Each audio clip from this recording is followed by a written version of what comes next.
മാറി മാറി കടന്നു വരുമ്പോൾ ഇതാ അമ്പാടിക്കണ്ണൻ ഓടക്കുഴലൂതി നിൽക്കുന്ന ആ അമ്പാടിക്കണ്ണൻ്റെ വർണ്ണവിസ്മയം തീർത്ത കുടകളുമായി ഇതാ തിരുവമ്പാടി വിഭാഗത്തിൻ്റെ കണ്ണൻ്റെ വളരെ മനസ്സിന് സന്തോഷം നൽകുന്ന ഒരു അന്തരീക്ഷം ഉണ്ടാക്കിക്കൊണ്ടുള്ള കുടകൾ അങ്ങനെ നിർത്തിയിരിക്കുകയാണ്. എന്തെല്ലാം വിസ്മയങ്ങളാണ് നമ്മൾ ഇനിയും കാണാനിരിക്കുന്നത്. സായം സന്ധ്യയിൽ നമ്മുടെ വൈദ്യുതി ബൾബുകളുടെ നിറം കൂടി ചാരുമ്പോൾ എൻ്റെ പ്രിയപ്പെട്ടവരെ എത്ര വർണ്ണവിസ്മയമാണ് നമ്മൾക്ക്.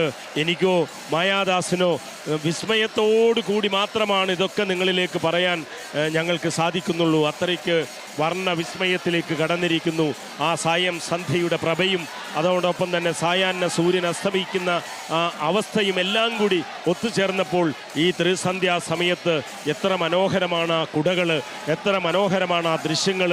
വെള്ളി വെളിച്ചത്തിൽ നമ്മുടെ നെറ്റിപ്പട്ടങ്ങൾ ഉൾപ്പെടെ വെട്ടിത്തിളങ്ങുന്ന ആ കാഴ്ചയിൽ നമ്മുടെ മനോഹരമായ ഒരു അന്തരീക്ഷത്തിന് സാക്ഷ്യം വഹിക്കാൻ പ്രിയപ്പെട്ടവരെ നിങ്ങൾക്ക് സാധിക്കട്ടെ എന്ന് ഞാൻ ദൈവത്തോട് പ്രാർത്ഥിച്ചു പോവുകയാണ്. കാരണം പ്രിയപ്പെട്ട സുഹൃത്ത് മായാദാസ് പറഞ്ഞതുപോലെ ഒരിക്കലെങ്കിലും ഈ തൃശ്ശൂർ പൂരത്തിന് വേണ്ടി തൃശ്ശൂരിൻ്റെ മണ്ണിലേക്ക് വന്നാൽ പിന്നെ അതൊരു യാന്ത്രികമായ ചലനം പോലെയാകും.